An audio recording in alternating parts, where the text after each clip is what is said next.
Hello, good evening, ladies and gentlemen. How you guys doing this evening on this I'm wonderful Saturday? I am doing great. How are you guys? I'm great too. I'm great too. How y'all doing? Man, not too bad, yo, not too bad. Got a nice impromptu live going on. We actually had it, planned and everything like that, but I dropped the ball on it. Your man was tired because I worked this morning, so I couldn't get it out there as fast as I wanted to. But we live, we here. Um, we definitely got some interesting topics for you guys and gals. Um, out of the topics that we got, what is the one that will probably stand out to you guys the most? Who wants to go first? I Don't be mean, shy now. Don't be shy. we could just start with the Let's start right up out the gate with that. What's up? Okay, No? that makes sense. Yeah. We're gonna start with the Kanye. We're gonna definitely start with the Kanye. Just giving a few minutes for everybody to pop into the live and everything like that. Hmm. Get situated. Plus, I gotta send out the links so people know that we live. That's the thing that sucks about not planning them ahead of time. But yeah, man, I'm excited about talking about this Kanye thing, and I really want to get you guys' opinion on this. So, without further ado, let's play this video that Ye dropped about the Illuminatis and how they can't control him. So let's check it out.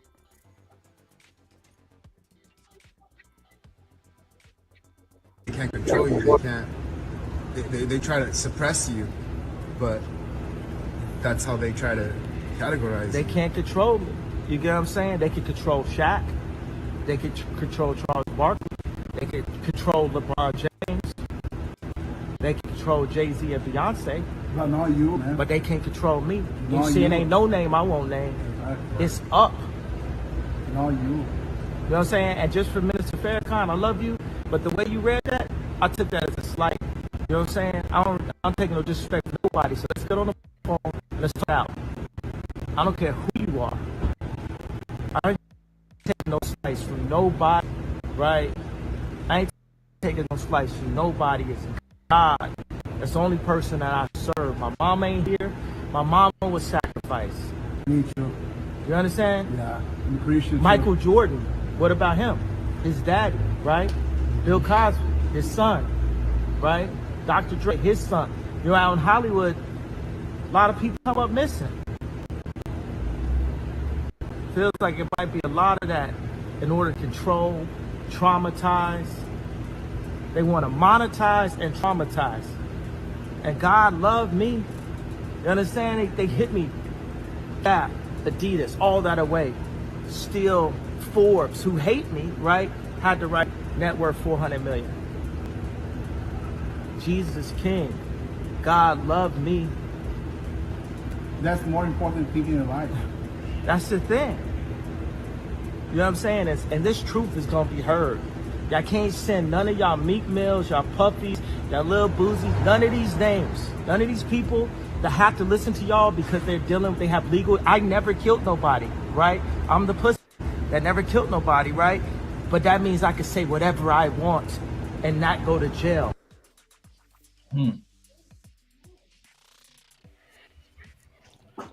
That's your man, Ye. All right. So, with that being said, clearly Ye is standing firm on his beliefs and everything like that, which I do appreciate. Hey, if you believe something, stand firm on it. My question to you, ladies and gentlemen, is should the black community have done more to support Kanye and his plight? Who want to go first? Go ahead. You Um, can take it first. I I I would want to say yes, but no, because he was Kanye's a lone wolf. He's by himself, and I don't think the black community like what he's saying. Like we want everything comfortable. We don't want to rattle any cages. The black community, he knew. He know how we do. We don't ride for each other. We don't do that. and he knew he wasn't gonna get that support. He knew when he put white lives matter, he lost a lot of black people. So I don't think they. I don't think. I don't know. I can't say they. I can't say we should have, but I feel we should have never been at the point where we're not like solid, where we're like talking to Kanye. Kanye, you can't be wilding out like that. Like we should have been at a point where we're not here, and I feel like it's too late. No, I'm not going to jeopardize my family for a group that I know once people get louder, they're going to stop talking. They're not going to ride with each other. I can't put my family in jeopardy, and I don't expect nobody else. Sorry. We got Tiffany in the building. What's going on, Tiffany? Um, see, here's where I stand with the matter. I feel like us blacks, we should have stood behind them, even though certain things you didn't agree with them.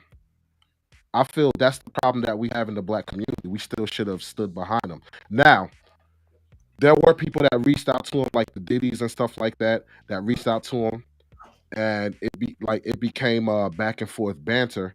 But I look at it as let's look at the Republican Party, right? No matter what, they band together. They stick together. You rarely hear Republicans bad mouthing each other. They may say like, "Yo, I don't agree with X, Y, with this person," and they leave it at that.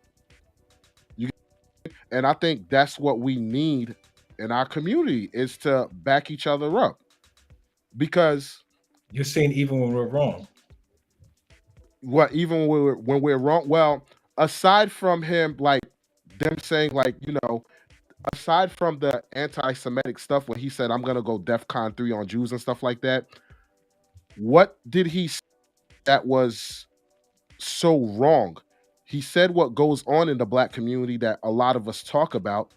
The all white matter shirt. Again, I keep saying this guy has half white kids. So if he has half white kids, why would he not be white lives matter? You get what I'm saying? So it's like everything he did, it's a reason behind it. So just because you don't agree with it, whatever, like, yo, he didn't. The way I see it, the way that he said, a lot of people say it when you speak every day. But now that like it's kind of like they just jumped on the bandwagon to like talk down on him or talk bad about Ye or for whatever the case may be. But I didn't see a lot that he said was wrong.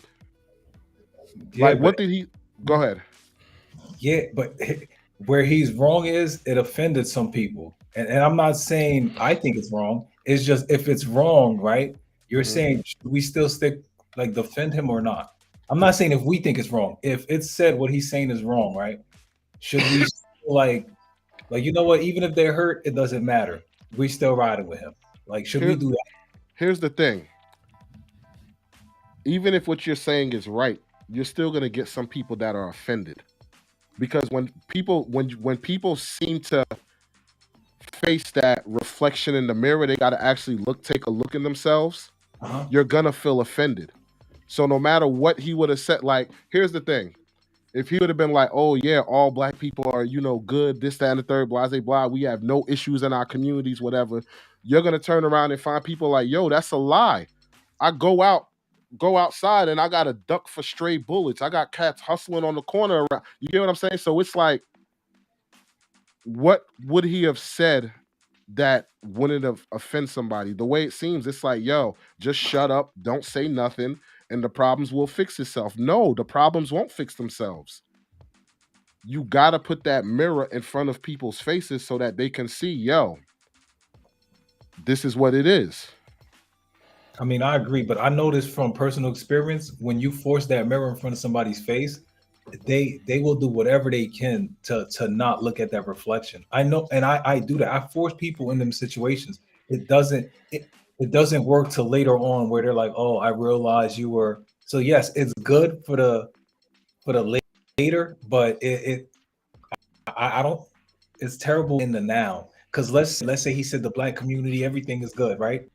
Should we still defend him if he has said that? Like, should we have backed him up if he has said that or no? Yeah, I believe we should have backed them up. Believe we should have backed them up. But what I'm If he saying said the is, black community is perfect and there's no errors in it and we're just like thriving, if he said that, we should still back him up. here's the thing: you can disagree, but the point to not have a open discussion about it and just like ban or discount them or whatever, so to speak, or look to cancel. That's where I have the problem. You get what I'm saying? Because you're always gonna have disagreements, no matter what.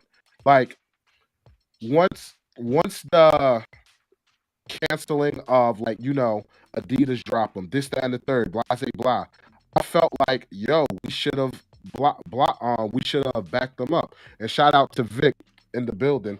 Me and Vic was having this conversation on this matter too, and it's like you had fans that set up a GoFundMe for Kanye West, right, to go back to being a billionaire. And I believe it might have been like I don't believe it was black people that started it. I believe it was people of other ethnicities that has started this GoFundMe for him. I strongly feel that that's something that we should have did, because we always talk about how people in power, they be buck dancing for the man instead of speaking on these important topics. Well, if they feel that us as a community, we're not gonna back them and they're gonna lose dollars, then why would they make do a fighting cause? I understand they should do what's right. But at the end of the day, they're like, I got my family to feed, I got kids to feed, the whole nine, whatever the case may be. So if we're not willing to back them, why would they go out on the limb you get what I'm saying? To fight for us and all of that good stuff. But If you're saying anything, was you saying? Well, Walls, you're saying we should expect black people to help in that situation, right? Like for instance, Kyrie Irving. Let's say I love basketball. Well, we're gonna jump into Kyrie Irving Okay, then next. Yeah. But all I'm saying is, if let's just say for the sake of argument, Kanye, when he lost all his deals, right? okay. And now anything that Ye takes part in, black people was just buying in droves or whatever. That's gonna show these celebrities, if I do speak up on behalf of for a plight of us, I know I'm still gonna be taken care of. I agree with that. I don't have to buck down because there's other political parties involved that basically pays me. You get what I'm saying? So that's a disservice on us. So But you also have to think about it this way Uh-huh. too. You as a person support whoever you feel represents you. So yes, do I feel like the black community can pick and choose? Of course, you can pick and choose whoever you want to back. But if you're not going to just blindly have my vote. Like you can't just blindly go, you know what? He's a black artist, he's a black businessman, and I'm gonna support him. No, I'm gonna pay attention to what you're saying as well. And if your message is not something that lines up with me, then that means you have to take the fact that not everybody's going to pay attention to you. Not everybody's going to go out and buy your product. Not everybody's going to, buy your clothing or listen to what you are doing at the time. Or, think about it. At one point, he ran for president. That's not a guaranteed vote if these are your messages. And the reason it's not a guaranteed vote is because guess what? I have to look at everything that you put out there as a whole. I got to see, hey, every tweet, every conversation that you have, I have to hold you to that standard because you're out there telling me what how you feel about certain things, and I have to deal with that. So when you have a message and your message doesn't agree with some of the masses, then you have to deal with the consequences of losing the Yes. masses. So no, it's not always on the strength of, hey, I have to back you. I'm not blindly backing you just because of that. Because you're black, you're saying? Correct. Not just I because I'm agree. black. It has to be a reason for me to back you. Do I back your message? Do I back the clothing that you're selling? Do I I agree with back the that. sneakers with it has to be something that think about it. Anybody that has a product out there, it's on business need. It's, do you gravitate to the customer and are they going to want to spend what you're selling? The other flip side is too is it's your message. When people go to Twitter and YouTube and all of these things, I have to pay attention to what you're saying. If I choose not to listen to your message, then guess what? You lost me as a consumer. Here's my thing. All I'm saying is everybody say if you want to be successful, do what other ethnicities do. And what I see, like the Republican Party, they stand firm together, even if they don't even if they don't agree with the other. They say, "Yeah, I don't agree," but they don't kick dirt on their back or anything like that. I They see the keep it Democrats pushing. do the same thing. Huh? I see the No. Democrats do the same thing, and I have a problem with that. Where your party is talking something wrong, whether it's Republican or Democrat, and you're just like backing it up, opposed to wait, that sounds stupid. And I see both groups don't do that. They just we're going to support just Democrat, Democrat, Republican, Republican. Did you hear what that dummy said? And you're still backing it up. So for me, it's like don't just band together, even if they're saying something dumb. That's how like the Nazis went and Auschwitz just started going crazy. It's everybody just start going for the same message. Like, how does that work? I'm not saying that from the Republicans I listen to, when somebody says something far fetched, whatever, they'll be like, yo, I don't stand with XYZ, but at the end of the day, we got a bigger fish to fry, so to speak, or whatever. That's what, you know, that's the Republicans that I come across or whatever. Let me take out this bot right here. Block user. All right, because we had a bot that came in there. All right. Look, the way it stands, we agree to disagree. Well, let me go through some of the comments. Okay. So you had Tiffany that said, I think he is entitled to say whatever he is going to say. That's the whole thing of freedom of speech, but there is something that you need to learn to keep to yourself. I agree. Vic, I guess you could answer. Let me know if the audio is still messy. Vic said the NBA commissioner and Brooklyn owner are backing off Kyrie. They both said he is not anti-Semitic. Agree. That means that, hey, the message that he did put on Twitter, the post, it's starting to reach people and it's making people look into it. Which, what I will say is, we're going to be doing a video real soon breaking down that video documentary. So stay tuned for that video, for that breakdown of that video.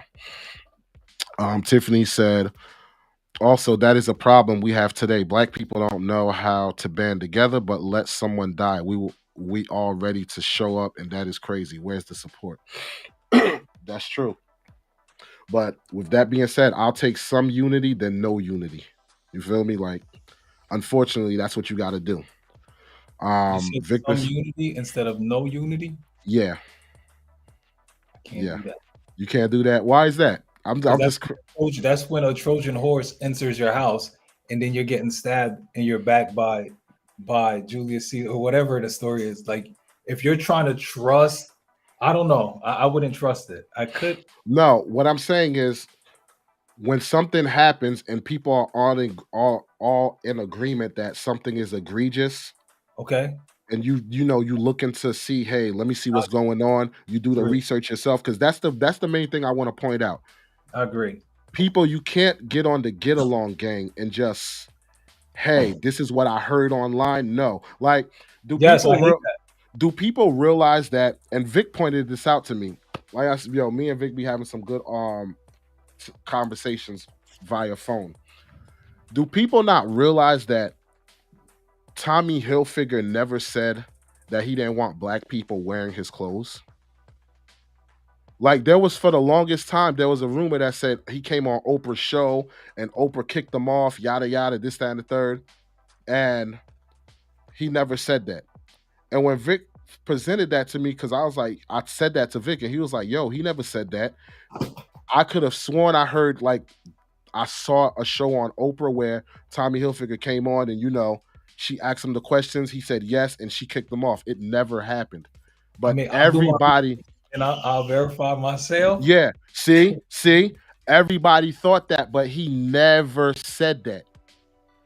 The way he started his clothing line was he started the clothing line. The way it blew up, he saw a brand Nubian, one of the brand Nubian, Grand Puba in the airport wearing Tommy Hilfiger clothes. So he was like, "Oh, he liked my clothes." So he started giving trunk, like he started giving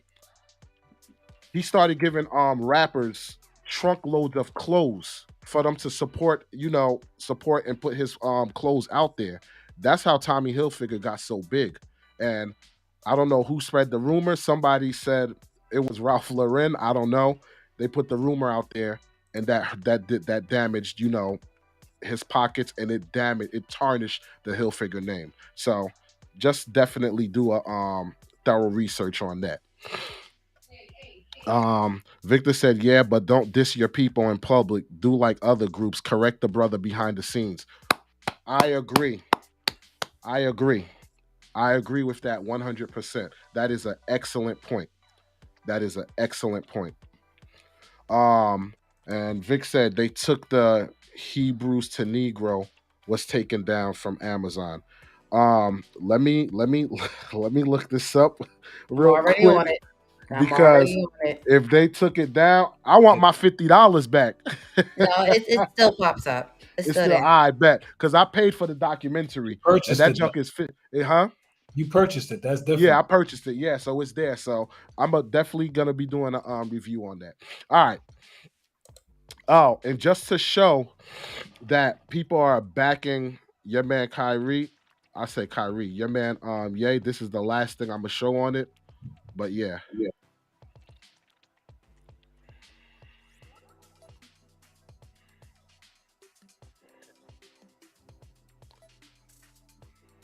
If it plays. Yeah, this what we got to do to all them Nikes, y'all, and them Adidas. It ain't about what you wear, it's about who wear it. How y'all gonna denounce that man because he a Jew, nigga? We all Jews. What y'all talking about? We all Jews. Y'all gotta throw it away, man. Burn it. 'Cause I don't give no damn about it. So yeah, he does have a lot of people backing him.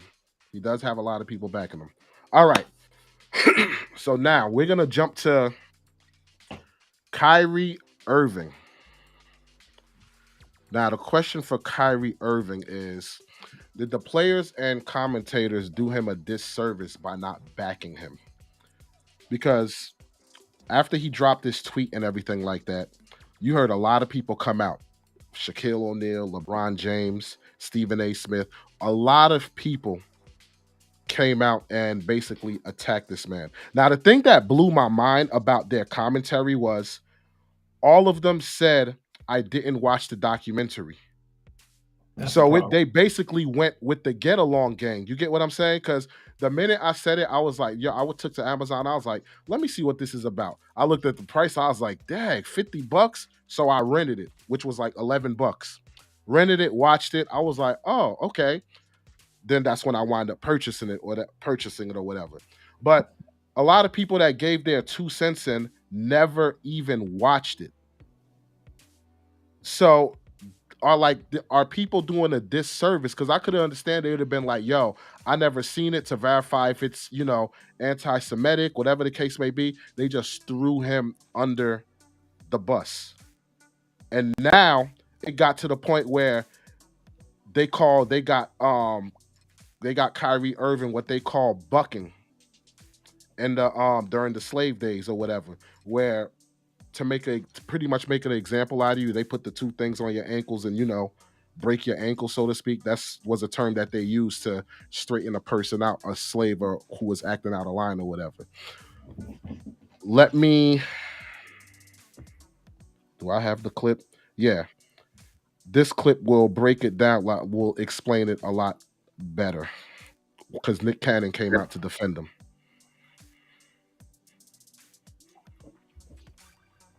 I can wholeheartedly say I know Kyrie Irving is not anti-Semitic. When given the chance to say, are you anti-Semitic? And he didn't say, no, I'm not anti-Semitic. At the press conference, Tell us about that movie, why he did it. He said, stop dehumanizing me. And the movie is saying white Jews invented the Holocaust and 6 million Jews didn't get killed. Okay, I know that isn't right, because there's a gigantic historical record. Jewish people know when you dehumanize us this way, we know what's around the corner. So in that same statement as those are the tropes that dehumanize Jewish people, the same buck breaking. What's that? I don't really know what that means, to be perfectly honest. The slave masters would bring the buck, the one that gets out of line. So all the other slaves would see lash after lash, showed them the power to set an example. This is what you must do to fall in line. So when we see the 6 things that Kyrie must do to get his job back, that's dehumanizing.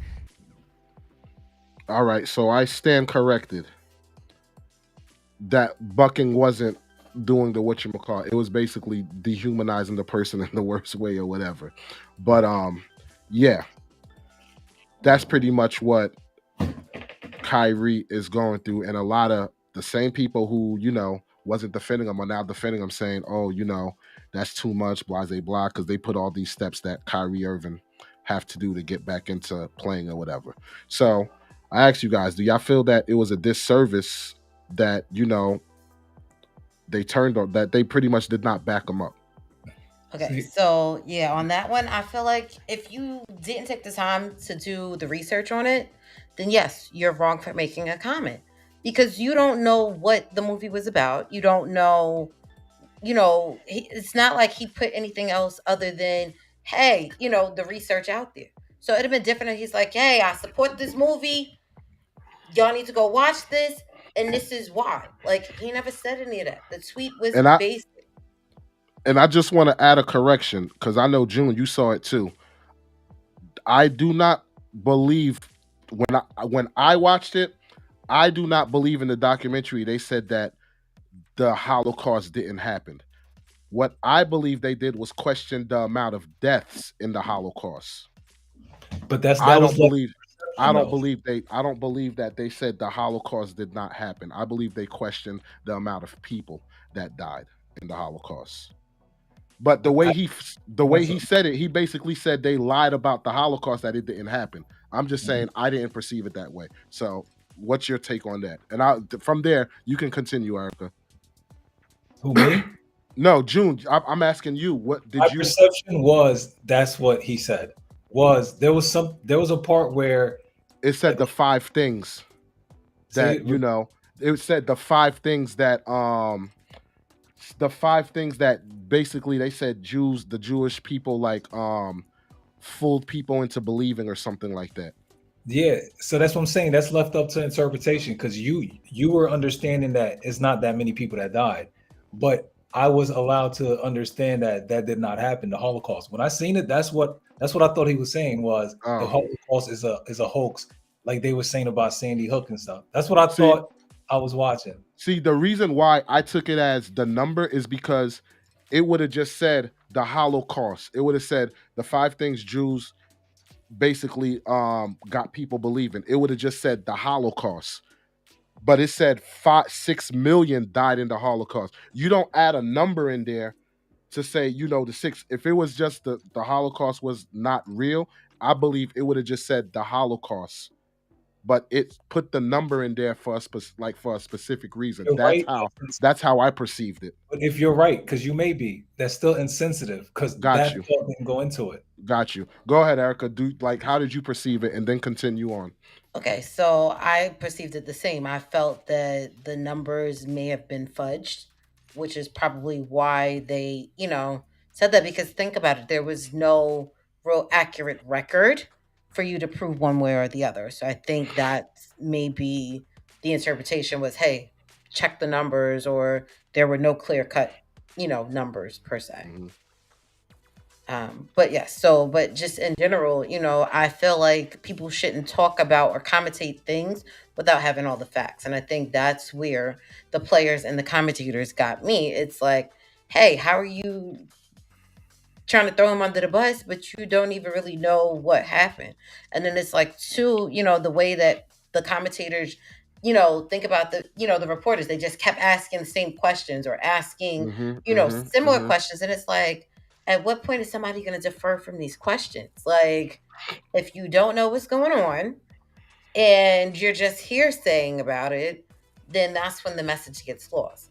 That's when everything just takes on its own head and then it goes from one extreme to the other.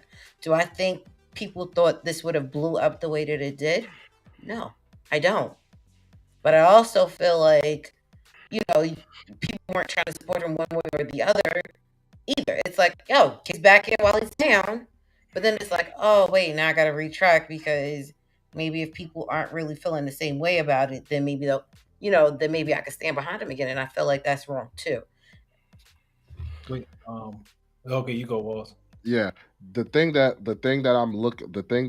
I stand firm is, like you said, Erica, the fact that these people did not see the documentary, I felt they did a disservice. And here's the thing: none of these people stop and ask, like, okay, what's so anti-Semitic about it? Because the one gentleman who was talking to Nick Cannon, he did present reasons why it was anti-Semitic. But prior to that, whenever you heard somebody like mention it, it was like, hey, do you know you're promoting something that's anti-Semitic? And it came off to me, I think theme was anti-Semitic, but nobody was saying why. You get what I'm saying? So it was just anti-Semitic.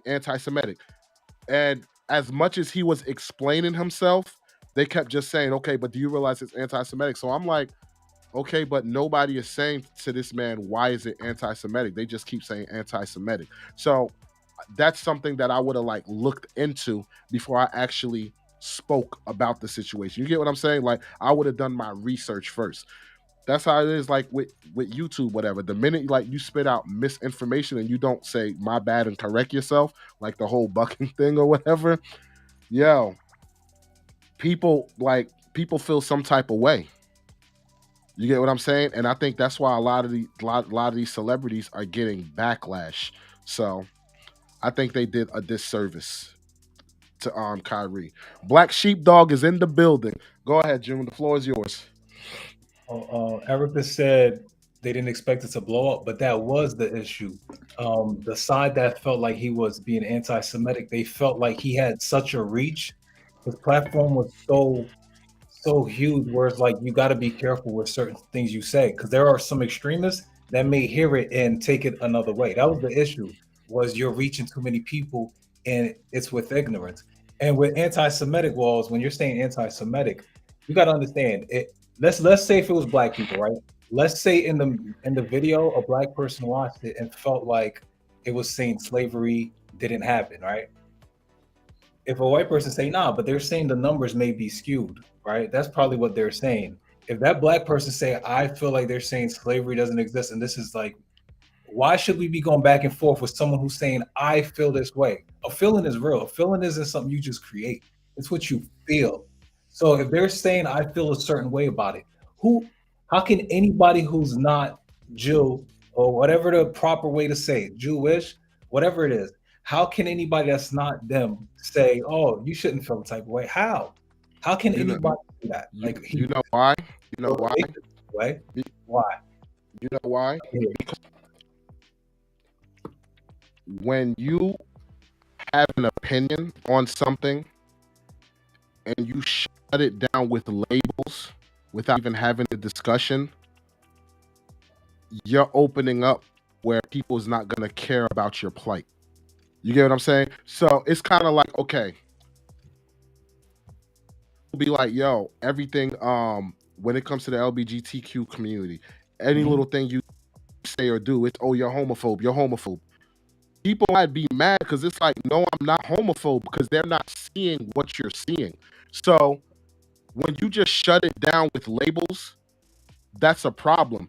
If the scenario you ran towards me, if somebody said to me about, if somebody would have said to me, hey, slavery, the numbers are skewed, this, that, and third, numbers may be skewed, but I'm gonna break it down to you why this is offensive, because I'm gonna be like, yo, that's it.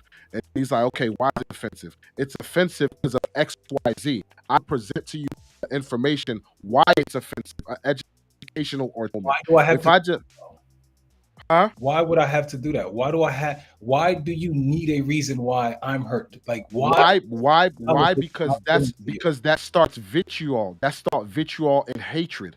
Yes, but I can control you. Like just like they controlling Kyrie, they can do that. So I don't need to explain to you. If I said this make me feel a certain way, and you're not listening to what I'm saying, I can control you. They can control him. So they have check this out. But here's the thing: what happens when you lose that control? When you lose that control, the blowback is gonna be 10 times more. So when they lose that control, huh? They're not gonna lose that control. What do you mean, yo? We're not going to get together and say we're going to ban the NBA. We're not going to do that. There's going to be people still watching it, still gambling, still doing fantasy basketball. Yo, we're not going to ban together. June, why do you think riots and stuff happen? These are people that they had enough. Enough is enough. It's like a volcano waiting to erupt. So you may not see it now, but eventually, an explosion is going to happen. So that's why I'm like, yo, what is wrong with having dialect? That's what I'm saying. Like, what is so wrong about having a conversation about stuff? No, it's not wrong. I actually think it leads to healing and improvement. But if I'm saying I'm hurt and I'm saying I didn't like what you said and I can control your funds and you hurt me, there's nothing you can really tell me. You're the one that went out of pocket and hurt me, whether you knew it or not. Yeah, talking would help. They should have talked. But Kyrie was doing that. You know what? I can't be anti-Semitic. Why not just say, listen, I didn't even understand what y'all saying. That was a mistake. That's not what I meant. I just liked the film. I thought it empowered my brothers and boom, boom, boom. He did what I would have done. I'm going to stick to my grounds. I'm going to say like what I thought. He did. Come on. He's from what, Jersey? That's how we act sometimes. It's like we're going to put our foot down and it is what it is. Correct. But you also got to deal with the blowback. Yes, you got to pay. But I feel him for what he did. But you're going to have to come out your pocket. You're going to have to. I understand. I'm not saying that you have to pay. All I'm saying is when people just try and stop a conversation with labels, that is a problem. That, put it like this, the fact that you stop it with a label, and this is like the media, people who are regular Joe Schmoes that are seeing this, they can wind up disliking Jews just on the strength of what the media is doing. Yes. So a person who actually is like, nah, Kyrie wasn't anti-Semitic, that is actually Jew, you can have people now hating him or her because of what the media is doing. They're just shutting down people who want to have a dialect. You get what I'm saying? So just like on one end, you're saying Kyrie can lose pockets. On the other end, there's blowback too of innocent people. But at a small scale.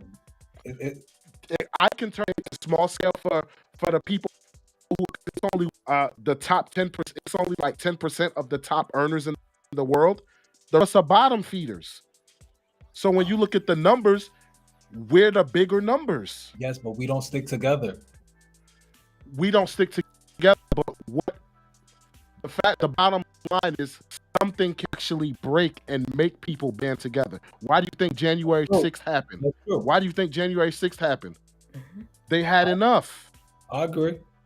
That's what I'm saying. Like, yo, stopping conversations through labels is just through labeling something is a bad idea, man. Yeah, it is. Bad idea. But January 6th, what did it really get? Like, what really happened besides all the charges that they're pinning on people? Nothing. You know what I mean? Nothing. It got nothing, but it put them on notice. Like, yo, these Don't people play ain't playing. And check this out. And you know what it tells next time if this was to happen? We need bigger numbers.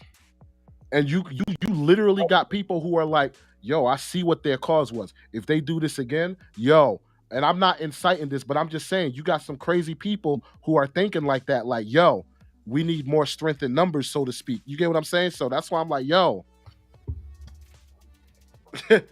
gotta be careful with these things, man. All right. Anything y'all want to top it off with before we move to the next topic? Okay. And I'll read some comments or whatever. All right, so Tiffany said, I don't think Kyrie Irving did anything wrong. The tweet was based out of a photo and people just ran with it. They did, but I will say this. The fact that the documentary does have some stuff that people can find offensive or whatever with his platform, sometimes you do got to be careful with what you put out there, so to speak. Now, if he's the type, the way he comes off is just like, yo, this is what I believe in. It is what it is. Then, I respect that or whatever. So, and last I heard, like he wasn't gonna do those things that the Nets asked him to do. He was just gonna retire and keep it moving. So I'm like, yo, I respect that. That's a person that stands his ground. So, but I get what you're saying, Tiff. Vic said, hate is telling our people, oh, that happened a long time ago when we speak about our people suffering and the true Holocaust. Over 200 million blacks and indigenous in the Caribbeans were slaughtered. Say it again, Vic. Say it with your chest, brother. But we have to feel sorrow for. I'll leave that comment. I'll just post it up, and you do. People, the viewers, do what you want with it. We're not trying to get canceled. Who funds all them stupid rap videos of our men and women acting like savages? I will say this though. There, when you look at all like the top businesses and companies, Jewish people, like somebody in the Jewish community, do have like a foot in. I will say that. And Vic said, Black Sheepdog definitely said, hit that like button. Yes, hit that like button, hit that subscribe button. And if you're in here, let your presence be known. Just say, hey, what's up? It helps with the algorithm. We appreciate it. And Vic also said, if Trump runs in 2024, all hell gonna break loose in America. I hope people have changed their views on the man. If not, the circus will be back. It definitely will. Definitely will. All right. So we're going to switch gears. But before we do, I want to play this clip that what Kanye was talking about when he mentioned the Shaquille O'Neal's, Charles Barkley, and all that stuff, how like they're controlling them. This was actually dope that this rapper did. I hope it don't get flagged on, Facebook, because what's this headline that I see? I hope it don't get flagged because we're being simultaneously streamed on Hold Up, Hear Me Out, No Matter of Opinion, and Facebook. So check out this rap. It's deep. What's this headline that I see? LeBron doesn't stand with Kyrie. I believe what he did hurt a lot of people. Can't condone any kind of hate, which lead to this visual and ambiguous plan. LeBron holding the hand of this mysterious man at a Jewish wedding. So I researched that guy to find out he's an ex-con rabbi and this legit deceitful. Hard to stand with Kyrie when you're sitting with them people. Holding hands, secret meetings, just chill. Without saying much, this is real, dangerous. Can't ignore this vicious. I mean, you don't find that suspicious? Not one bit crazy, no? Okay, wait, there's more. Remember the slogan that Kev say? Say it with your chest. Well, look what LeBron chest say. Presume I'm saying. Symbolization of the Boo Foundation. Sigma Pi Phi, that was getting deep. Black secret society of elites. They taking us for a ride. We worrying about the playoffs, getting played off to the side. And if I'm wrong, help me understand this. Cause right now, I ain't got the answers. Can't sway away for 1 second. Nah, this is one of my favorite legends. Hope is a mistake. I ain't been as disappointed since finding out wrestling was fake. When we don't stick together, then this begin. Man, divide and conquer wins again. That makes sense.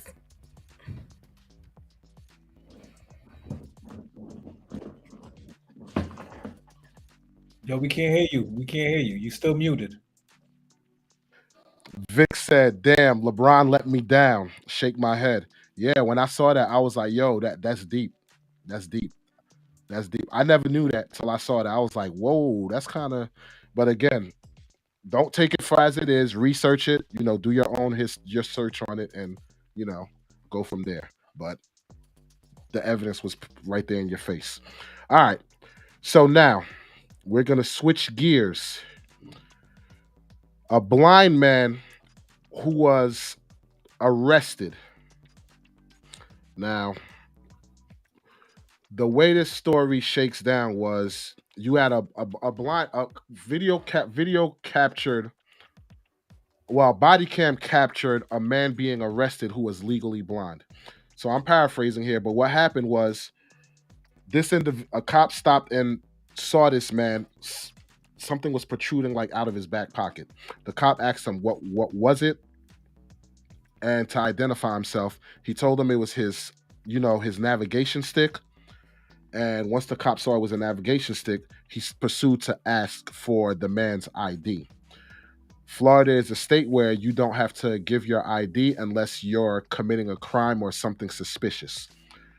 So the man knew his rights and said, I'm not showing you ID, yada, yada. A back and forth banter happens. So then the officer told him, hey, put your hands behind your back. You're being arrested. Basically taking you in for resisting arrest. Here's the clip of that viral video.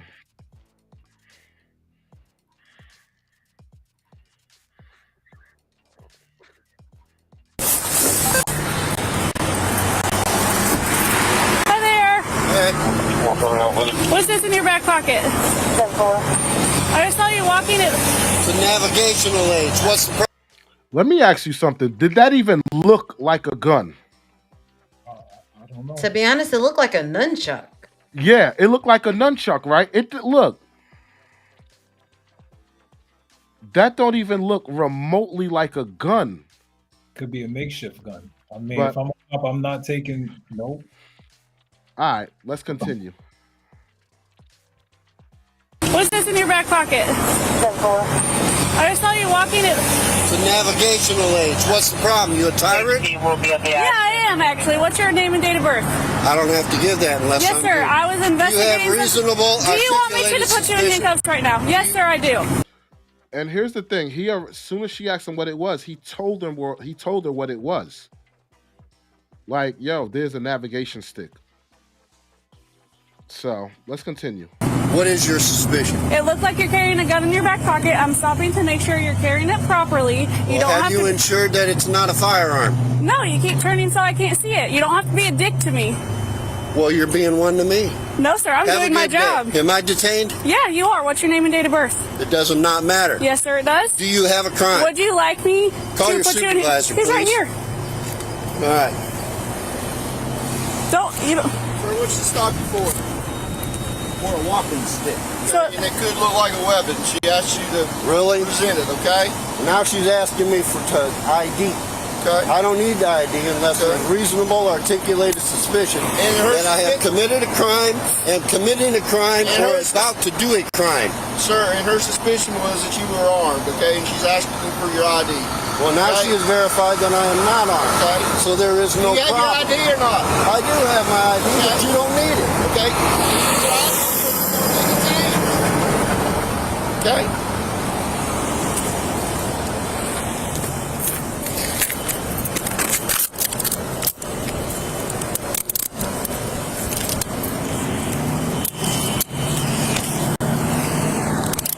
All right, you deserve it. 77 Whiskey Mike detained. I don't know where his wallet is. Where's your wallet? Let me fast forward it. So they basically went through his wallet, grabbed all his, his identification and everything.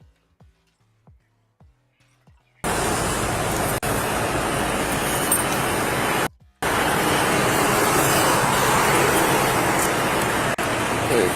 Thank you. I want your names and badge numbers. 1257 on Nick 65 Florida 27. Yeah, 4427. Preferably Hotel your cards. 322 457 612. 26. Green. All right, Mr. Hodges. Was that hard? It's gonna be. I want your name and your badge number. You know, I put him in jail for resisting. Okay. All right, let's go. You heard that? He said, you know what? Put him in jail for resisting. For somebody who was already handcuffed to standing still, that is bananas. I want your name and badge number too, sir. Have a seat. You gonna pick my property up, please? Oh, after you have a seat.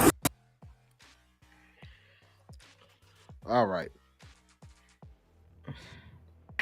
So, the question I have is clear. Well, before I even get into the question, clearly, this is just to point out that this doesn't only happen to black folks. I hope it happened to white folks too.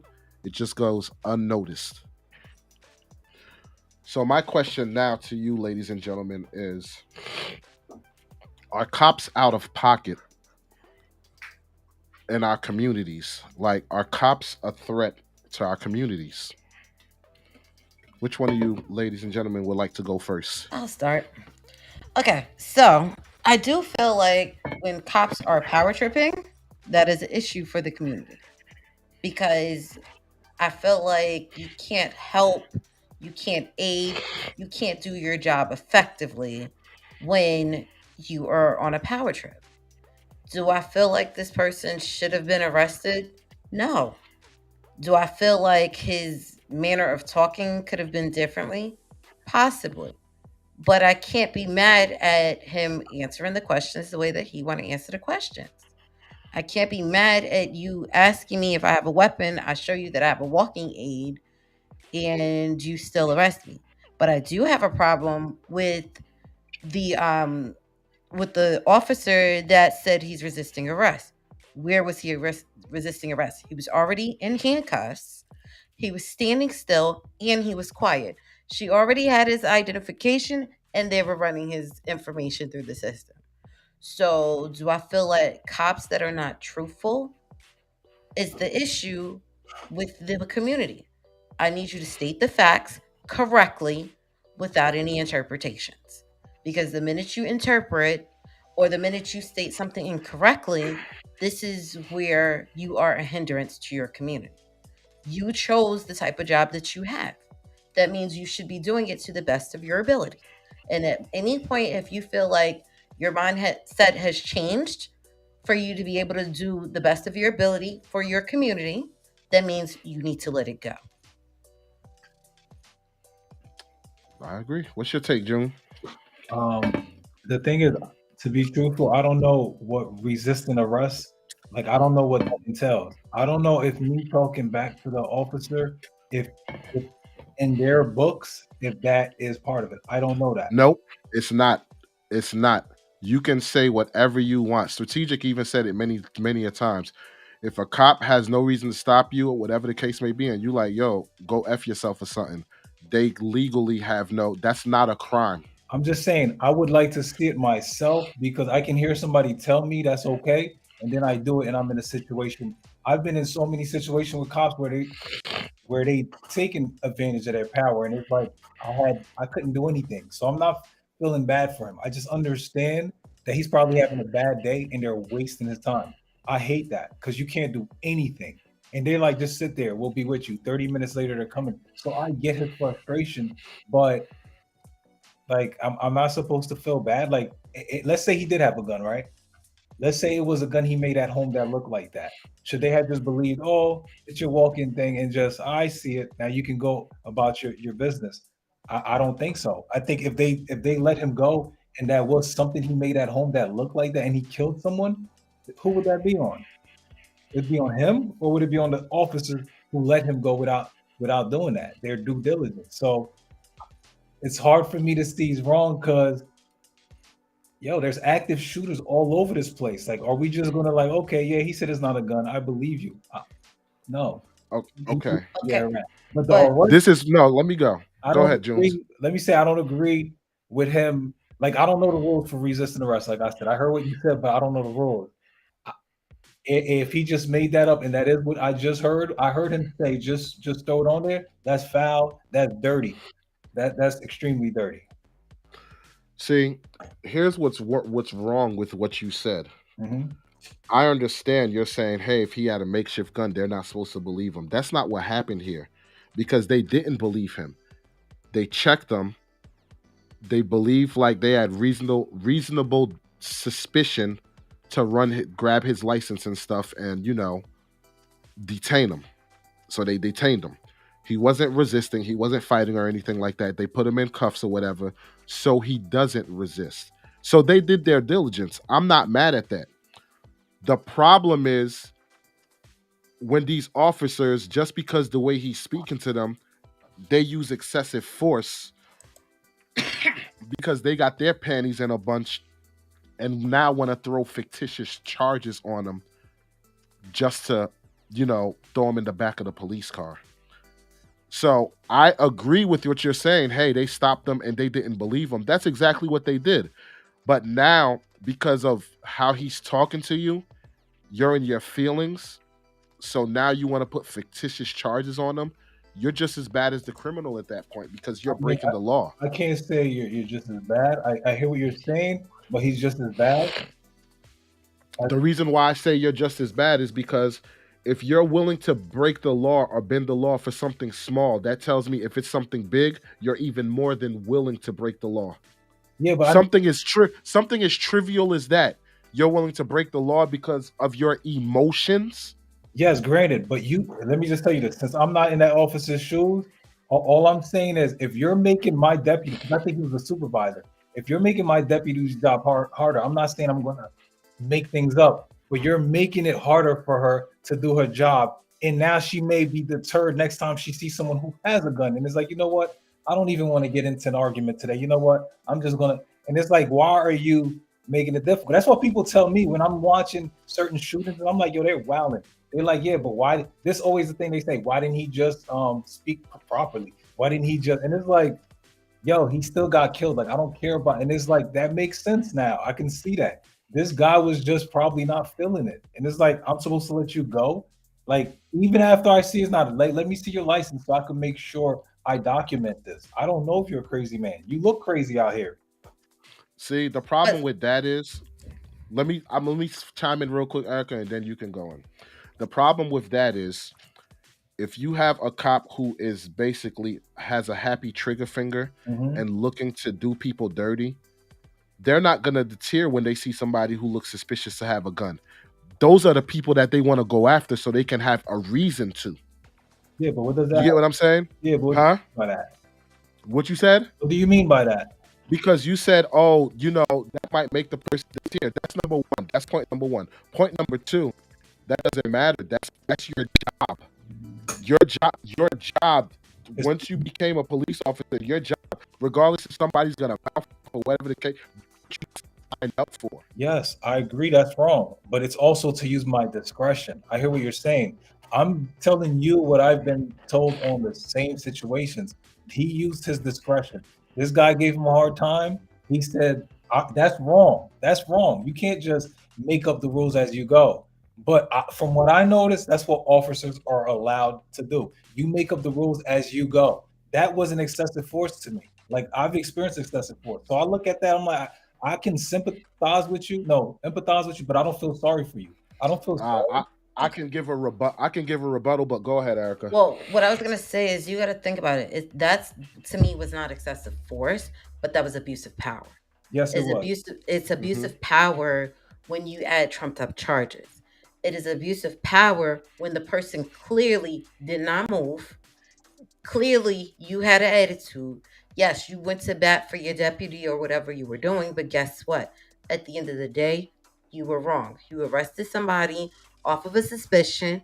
He goes down, he gets let out. The flip side is the cops itself are being held accountable at this point. Because yes, they actually did break the statute for Florida when they arrested him. Because I looked up the story while y'all was talking. But suspended, right? Yeah. Go ahead. Weren't they suspended? Correct. Yeah. So and he's gonna get a fat lawsuit too. And he's probably gonna have a lawsuit on top of that, because yes, when you have to think about it, this person is handicapped. It doesn't tell you when you have your walking age, you have to have it out or you cannot have it in your pocket. It doesn't matter. The minute you did your preliminary investigation and saw that it was a walking aid, you ran his information. After that, you were supposed to cut him loose. You So y'all did. saying the arrest? Okay, y'all saying the arrest is wrong. No, I'm not. What I'm saying is, after, like, while they were detaining him with the cuffs on, I'm okay with that. You run the information and you're great. The minute he said, "Go book him," you know, at that point, Yeah, that's when that arrest was wrong, because when she said, "See, was that so hard?" She didn't. That was the cue. That was the cue to let him go after they ran everything and saw he was good. He had no warrants. Her boss is the one who was like, book him for resisting. So she was good. Her boss is the one that was the a-hole, so to speak, the one that, you know, did the wrong. And she went along with it and threw him in the back of the car. That's wrong. She's wrong too. She's wrong because she's wrong with because she was basically the get along gang. Yeah. But you guys have to think about it now with the way some of these police departments are. If you see something, you say something.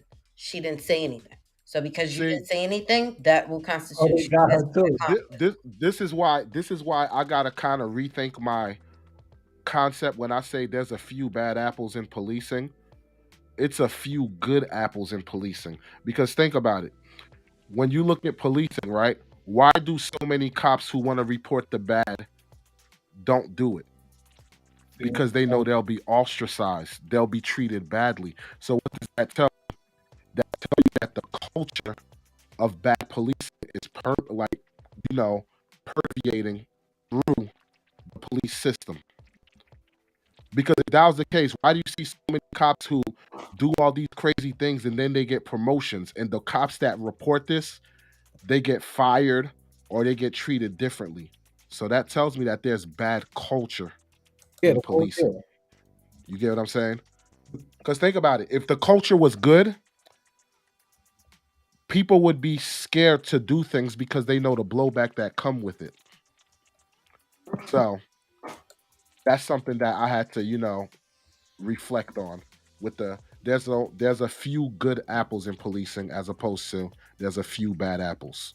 That's all I had a wait. Just real quick, on you don't think if there were more bad cops that it would be more people dying? No. No. And the reason that I'm gonna say no is because it's more publicized and people are videotaping more, and cameras are readily available. No, people are. You got to think about when you go through an investigation as a cop. Once you utilize your firearm, they're justifying everything. They're trying to give you have to go through all of that to see if they're even going to give you your gun back. So no, I don't think that they're going to continue to try to do it. Nowadays, that's true, but yes, back in the day, I think people were being killed like hotcakes. Like hotcakes? Yeah, I think people are being murdered, and like nobody could contest it. And I didn't get killed there. That's surprising. Yeah, wow. Yeah, you get what I'm saying? Like, so that's where I stand on that. It also like depends Vic, on like where Vic you're at. said, man. Thank God for cameras. Yeah, where you're at too also matters. Where you're at also matters. All right. So this next topic is going to be speaking about a fellow YouTuber by the name of Steven Crowder, who basically made what I feel was a heartless comment that basically mocked the death of Trayvon Martin. This took place on November 9th during the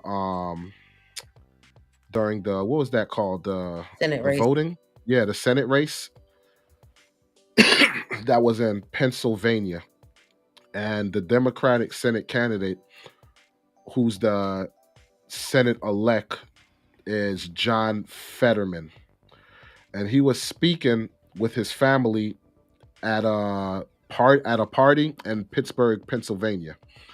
Now, while he was, up there giving his speech, Steve Crowder was basically doing a reaction to it. And the comment that he made was very disrespectful to the Trayvon Martin family. And I believe a lot of people in the Black community could find what he said very offensive. So let me play this clip for you.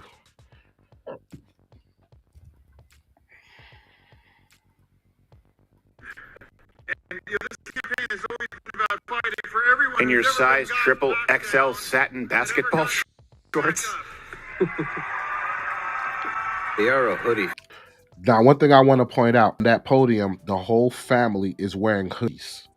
So that's why he said, you know, the oversized hoodie or whatever. Family. Yes, they are.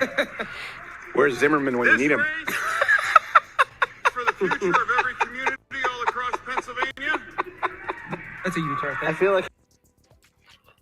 So for those who didn't get what he said, the family was up on the podium wearing hoodies, and he spoke about the fact that they're wearing hoodies, and then said, where's Zimmerman where you need him? Now, one thing to point out, he is a Republican, and we all know there's a divide between Republicans and Democrats. But for you to, I'll let you guys speak on it, but for me, for you to actually say something like that just because you don't agree with a particular party, to me, that's egregious. That's very egregious. And it seems like too many times people have no problems taking slight jabs at the black community, especially for those who were killed. So, what do you guys take on this? Who wants to go first? Don't be bashful now. Look, it's hard. It's hard because I feel like people get canceled for what? I feel like that YouTuber was wrong for that comment in so many ways. But on the flip side is, how am I going to tell somebody they're wrong for their comment? That is his opinion of what was going on. But I do feel like you can't bring up a situation about somebody else to make your point. Especially when, you know, the jabs are not being, you know, listened to the person that you're throwing the jabs at. So it's like, okay, you said it, you're on YouTube. That means everybody that's listening to your platform hears it.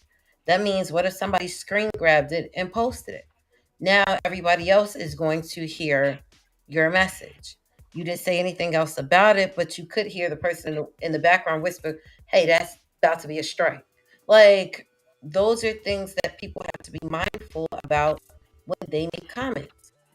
It's one thing if you're giving your commentary about this race. It's something completely different when you go off script on a topic and then you throw out words that could potentially hurt somebody.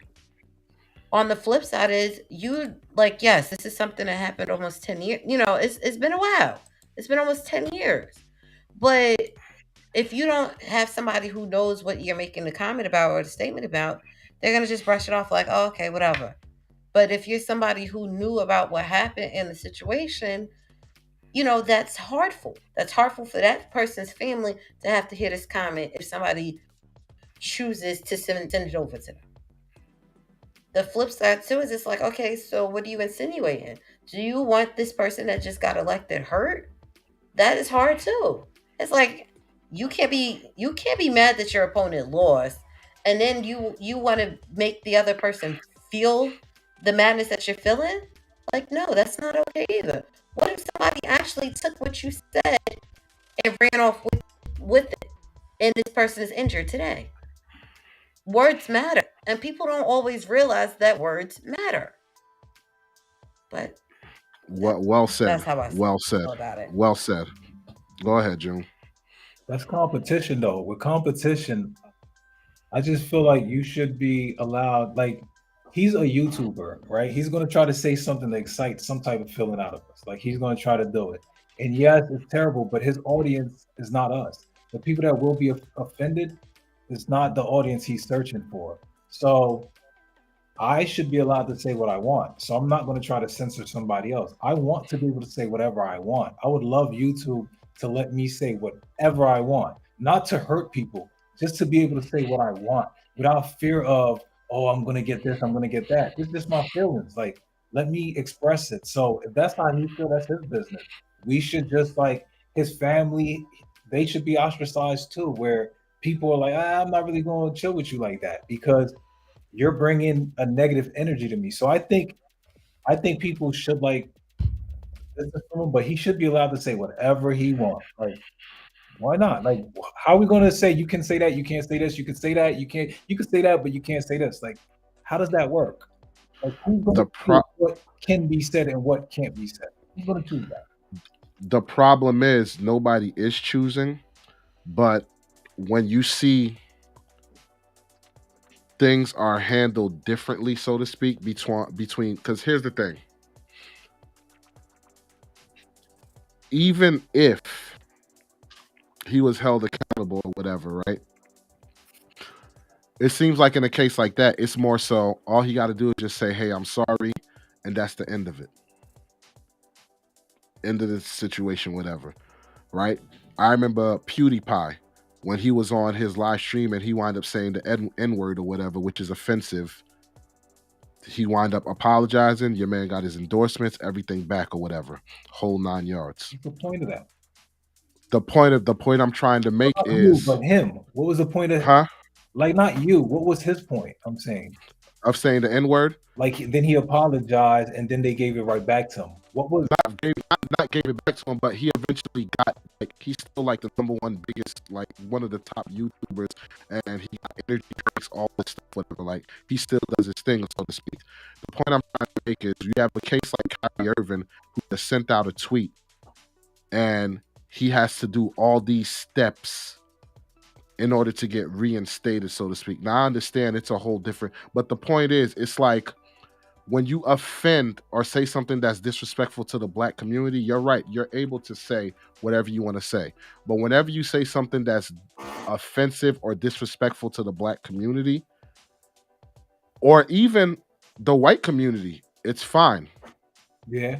But the minute you say something, but the minute a black person says something that's offensive, oh, you got to go through sensitivity training and all of this stuff. Like, it's so much steps. Huh? When a black person say it to who? When a black person say something that's offensive or disrespectful. To certain groups. And the reason I'm going to say this is certain groups. And it's only the groups that have alliances that speak up on their behalf. Because you have to think about it. There's only 2 major groups right now, and they have major backing because of it. So until everybody else, that's not necessarily true, because look at it like this. Look at what was the kicker's name? Jay Feely on the New York Giants. He had a history of abusing his wife. The Giants basically did everything to cover it up and still had this man playing in the NFL. It wasn't until it got wind in the media, that's when they eventually let him go. But meanwhile, you have a person like Royce, who had an altercation with his wife on the elevator or whatever, or even other players who have domestic violence. Huh? But that's the thing, though. There was no... All right, put it like this. It has to be video. Put it like this. Put it like this. Zeke Elliott. Okay. It clearly says the woman was lying. All the reports say the woman was lying. He still basically was suspended. But he had a video of him pulling a woman's that had nothing to do with the case at hand. But you lose credibility right there. If you did something, you assaulted a woman on camera. It doesn't matter. Now, moving forward, I'm gonna judge you off of that. But here's the thing. Even with him doing that, right? I don't remember, but I don't remember what the exact details were, but I remember at the time they said, number one, that had nothing to do with the case. And as far as the woman herself wasn't looking to press charges or anything or whatever the case may be. The bottom line is, here you had this dude who was doing this for years and it was being covered up. But then you had this man who had factual evidence that was saying, yo, this did not happen. And consequences still came. So that's what I'm saying. Whenever a person in the black community commit a crime, they're under number one, they're under more of a microscope. True. Number one. And number two, the consequences are always that much, that much more. You could use Ryan, what is it? Ryan Cooper, whatever his name is, from the Philadelphia Eagles, the wide receiver, who was that thing who Yeah, nothing happened. They Nothing happened. But we always backed them up. Like Michael Vick and them was backing him up, like let him play and that. That's part of the problem also. I can't blame Michael Vick because Michael Vick just came back from Road of Redemption for the dogfighting. So he's one of the people. If he doesn't believe in second chances, it's like, then what are you doing in the NFL? But he didn't have to. So that's He didn't have to speak up. It's easy for you. It's easy for you to say that. It was an option. Speak up or don't speak up. They're not going to be like, how come you didn't speak up? He didn't have to speak up. You don't think they was going to be like, how come you didn't speak up? Wow. Oh my gosh! Especially after they didn't even want him in Philadelphia. Yeah, granted. But if he didn't speak up, and they would have been like, "Yo, you're getting a second chance for the scandal that you pulled," and like, what is your opinion? Yo, think about it. They're always going to choose people that will resonate to others. They're looking for the bigger name. There were wounded horse. I'm about to say, you either looking for the bigger name to smooth everything over, or you're looking for the person that is on the road to redemption or has had the road to redemption, because they'll look at it in a different point of view. I would have said he needs to pay too. I paid my time. He got to pay his time. I'm sorry. I feel like Michael Vick paid his time. That dude should have paid his time too. I'm not going to endorse him just because I'm on my road to what? No, he needs to pay too. He got to go to prison too. What are you talking about? Yeah, you don't know how hard it was for Michael Vick to number one get back into the NFL, and then the money that he also owed and everything like that. Yeah, like I said, it's easy for you to say it because you're not in his shoes. Yeah, but I'm saying me, who I am, that's how I make my decisions. I'm not saying my decisions got me to the NFL or anything, but I'm consistent with my decisions.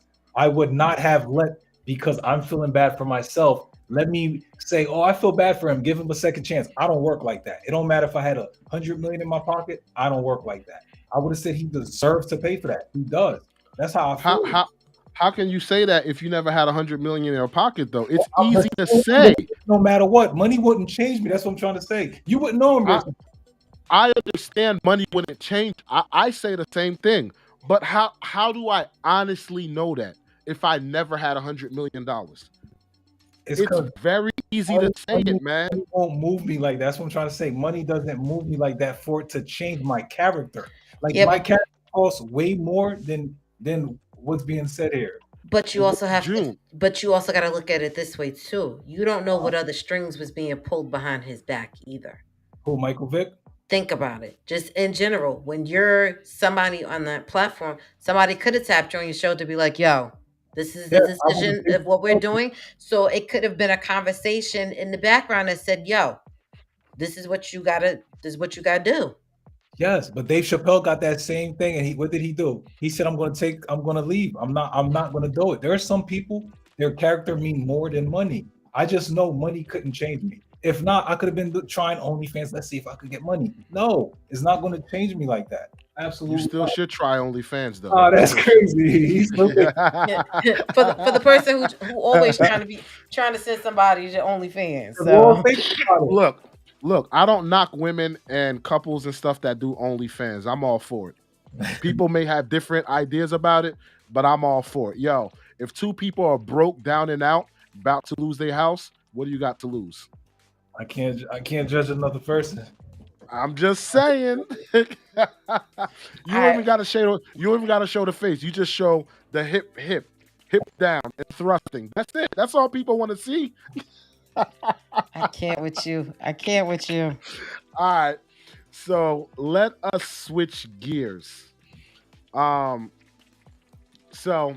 two women who are plus size models were going out with their friends to a club, and I don't want to say they felt very disrespectful, and they felt like they were being judged because they were plus size models. So they took to social media and spoke their mind on what happened. And this is what these two women had to say. Let's hear it. Hi guys, so we're feeling absolutely sick to our stomachs about what happened last night, so we are here to share with you what happened. I got invited to Highlight Room last night for my friend's birthday. It was a group of like 15 girls. I was definitely the biggest in the group, waiting in line to meet up with the promoter. I ran into Ella. It was like amazing. We're gonna have so much fun up there.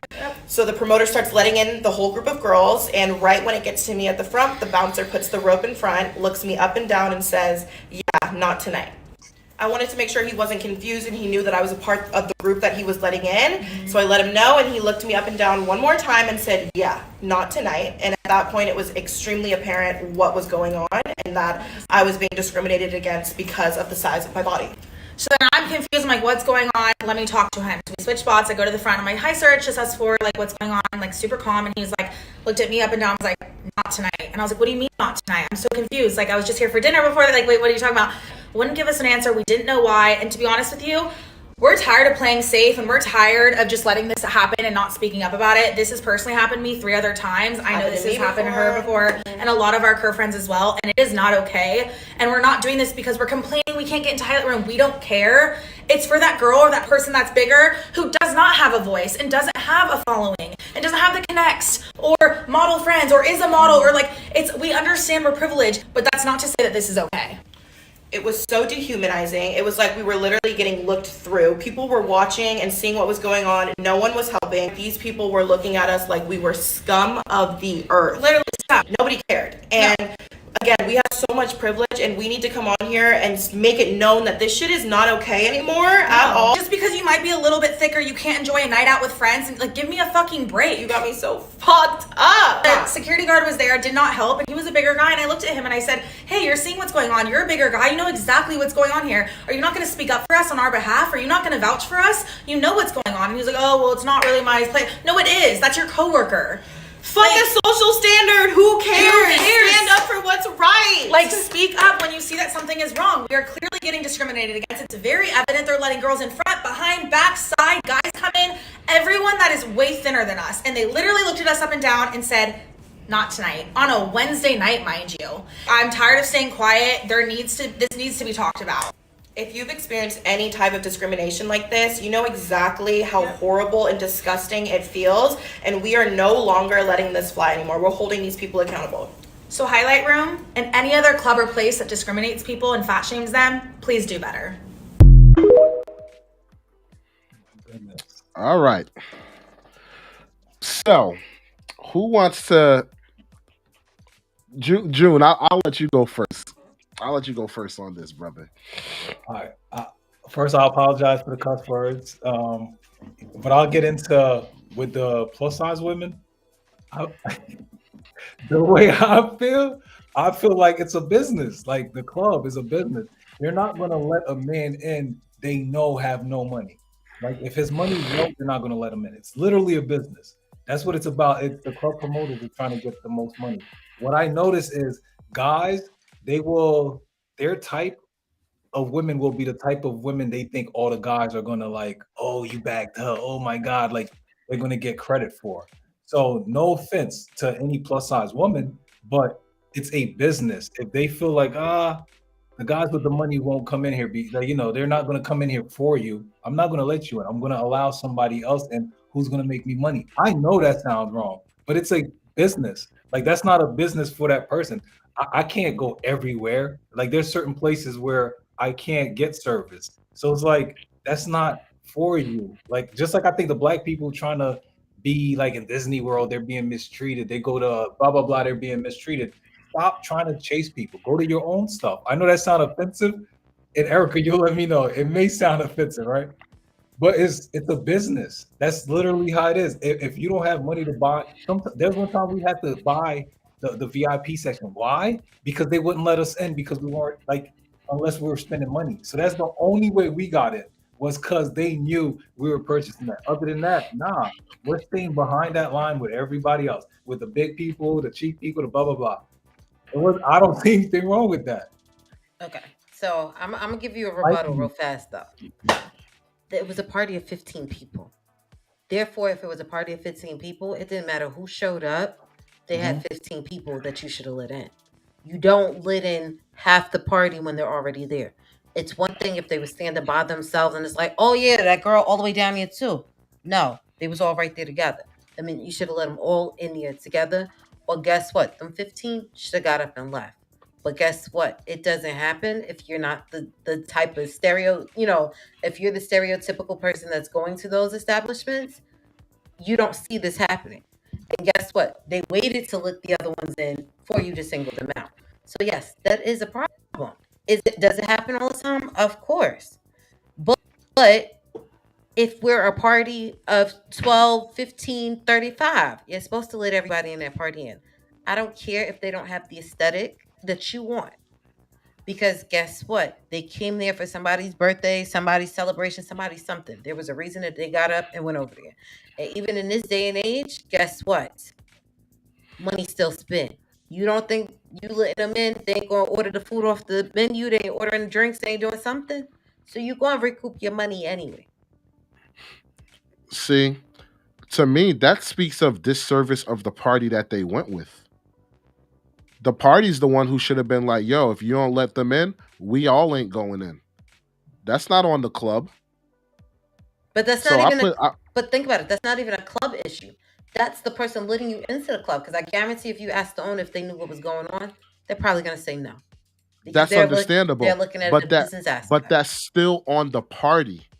The party, if they saw the friends couldn't get in, they should have stand firm and said, well, if she can't get in, we're all not going in.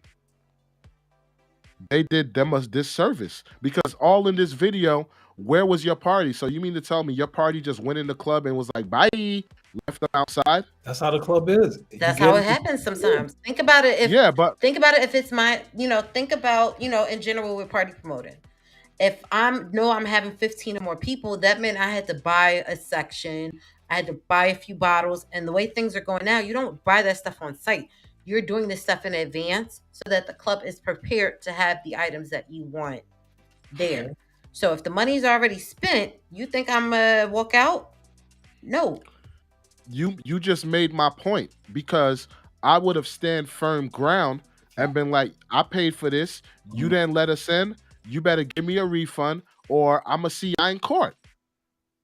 A lawsuit. I agree. To me, that's on the party.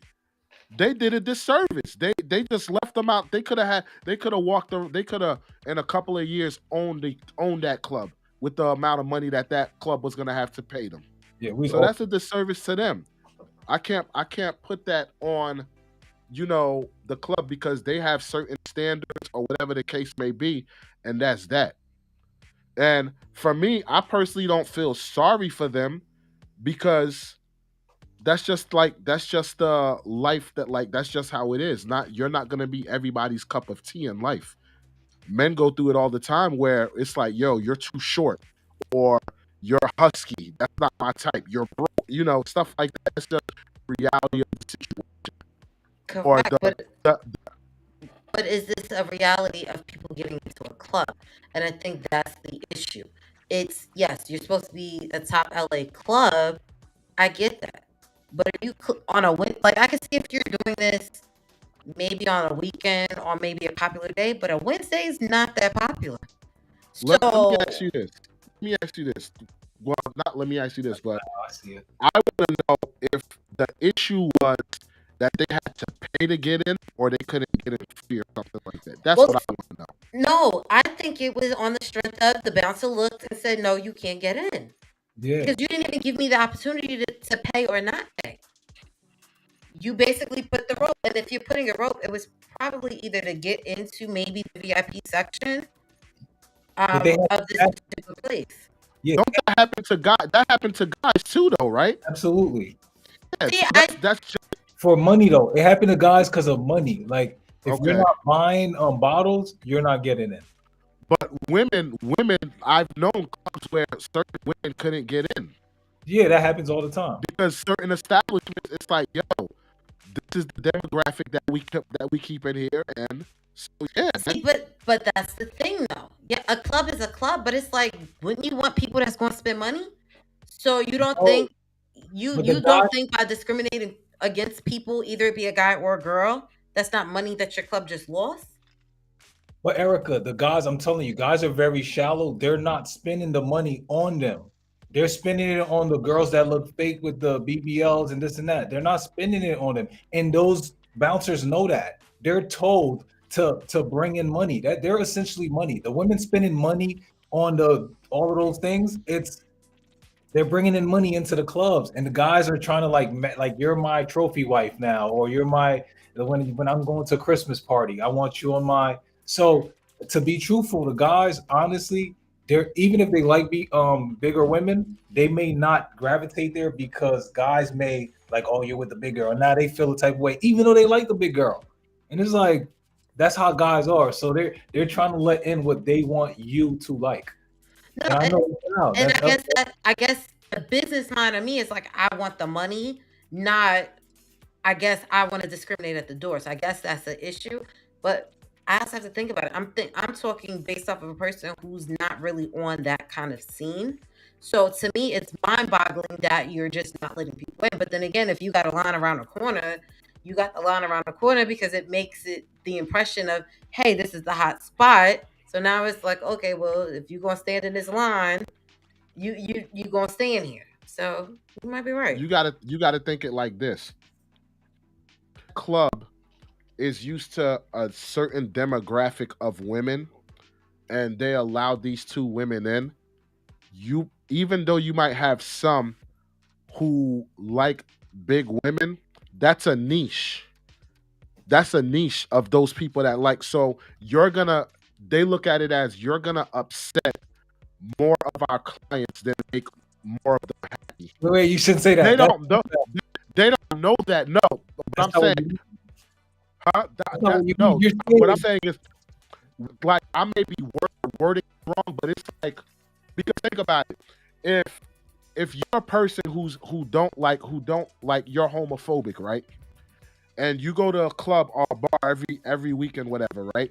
And then you see a LBG, so that disrespect for an ignorant person is gonna be like, oh, they're letting them people in now. You get what I'm saying? So you may get people who may think that way. As ignorant as it is, you may get people that literally think like that. And it's gonna hurt the bottom line, so to speak.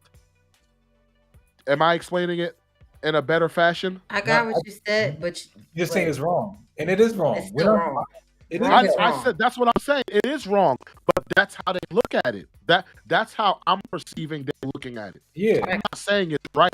I'm just saying guess that's what? how I think they're perceiving it. And guess what? Because they got a platform and this stuff is getting out there, you don't think they bottom line about to start getting hit? I don't think so. Yeah. And you know, it's the crazy thing too. Yo, the big women in the club, they be getting down, yo. Like, yo, they be cutting up a mean rug. You feel me? And yo, they will come up to you easier than anyone else because I'm like, exactly. You feel me? So, but yeah, like, I don't feel sorry for them, so to speak, because okay, I can sympathize for them, but I don't feel sorry for them. That's what I can say. What about you guys? Do y'all feel sorry, sympathize? Like, what's final word? Okay, I sympathize. Why? Because I could potentially be that person getting turned away if I was on that scene. That could have been me.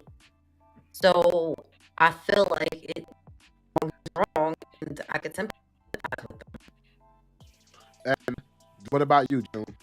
I mean, from what I have to change my opinion, because if I was going in there and it's like, no black people in here because you may upset the demographic, I don't like that. So I changed my opinion. I don't like it. I have to put myself in the shoes. Yes, it's a business. Black people, you know, if I'm dressed with Timbs and I still will feel away, and I wouldn't like it. But it's a business. I kind of would still get that though. So here's my question to you. Do you blame the venue or the club? Let's just say, with your analogy, let's just say it was 15 of y'all. It was me and you and 13 friends.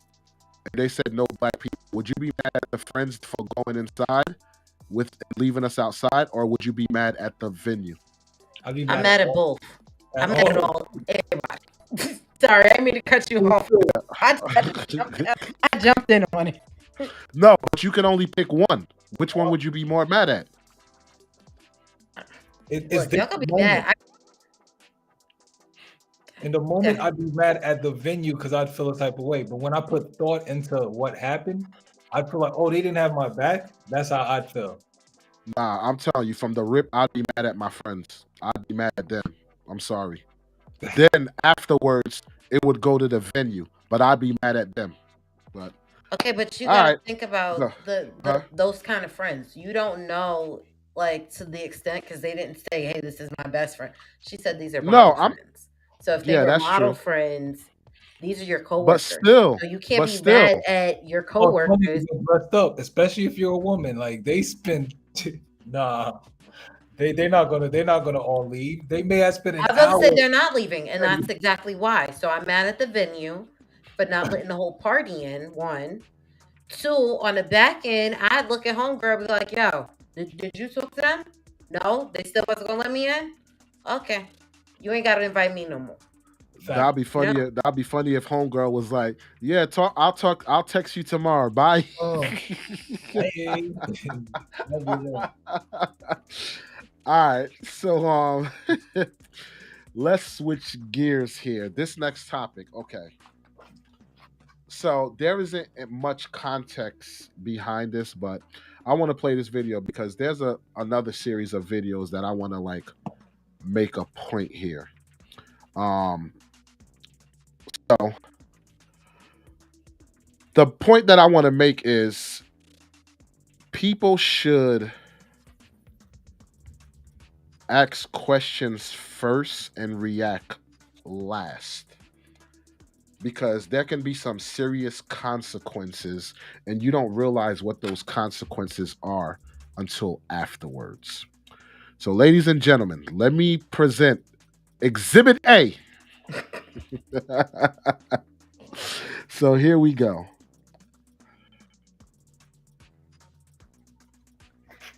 His butt sent to jail. He think he want to be asleep. Yeah, he gonna be mad than a bitch. Watch this, y'all. Wait, let me fast forward. Let me rewind it. His butt sent to Okay. jail. He think he want to be asleep. Yeah, he gonna be mad than a bitch. Watch this, y'all. Be mad. Feet stink. Feet.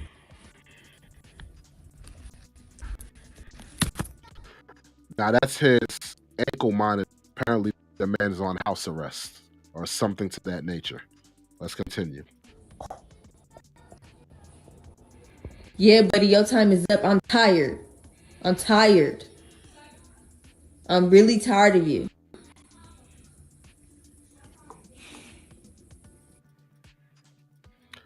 So apparently she went through his phone, saw text messages or whatever, waited till he fell asleep, and cut the man's ankle bracelet. What? Here's my thing. By the way the man was looking on the bed, to me, I feel because of her actions, she don't know what this man was capable of doing. Because he could look at it as, yo, I'm about to go back to jail.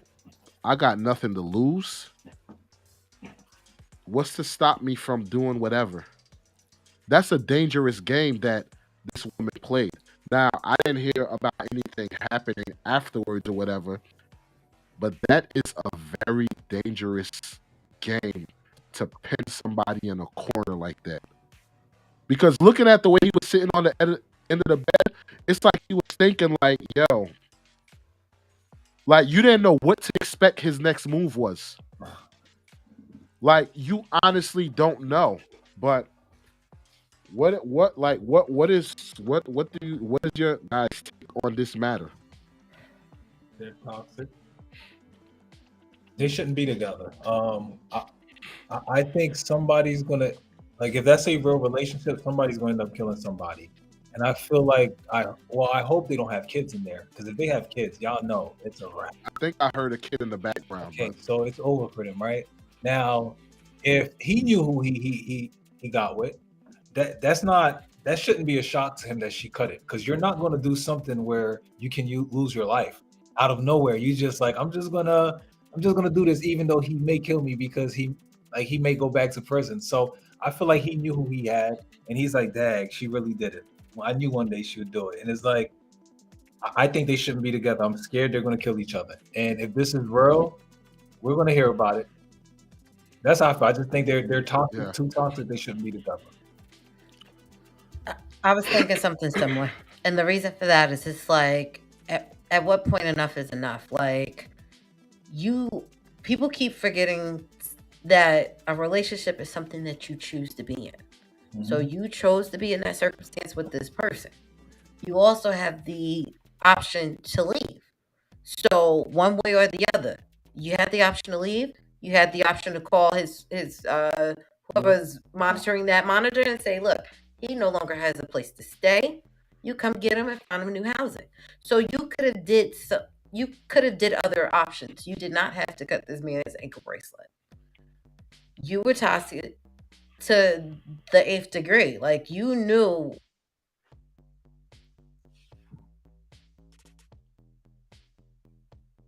Maybe we froze. Ladies and gentlemen, I don't know if it froze. If it froze or if I'm talking over them, I would want to apologize. We're just having technical difficulties, and we thank y'all for joining in. I may be talking over them, but anyway, hold up. How y'all feeling out there? I'm taking over. I really do hope I'm not speaking over y'all, but if I am, just message me, let me know. But we do appreciate y'all spending y'all Saturday evening with us. That means so much. We took family pictures today, which was pretty cool. We have an 18-month-old, and the wife is pregnant. So I haven't had time to really make videos. But we did this impromptu live just because, we kind of miss talking to y'all. And, it sucks that their connection terrible. But what I'm going to do is I'm going to end it because we wanted to show y'all other videos.